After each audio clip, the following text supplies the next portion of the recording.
Đâu ơi, đâu à? Ôi, không có thế. Không có thọt đâu. Thọt đâu.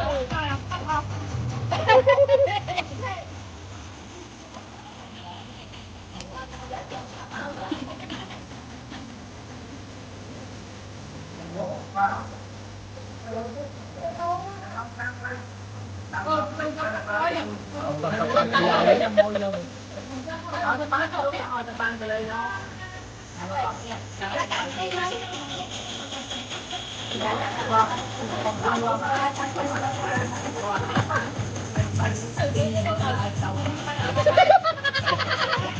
Đâu à? Đâu à?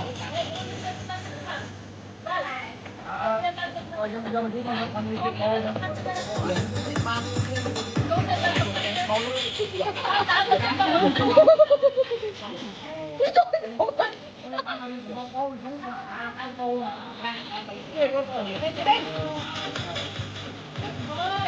Anh ơi, ron ron sáu đấy, nó cắn phát cái nọ,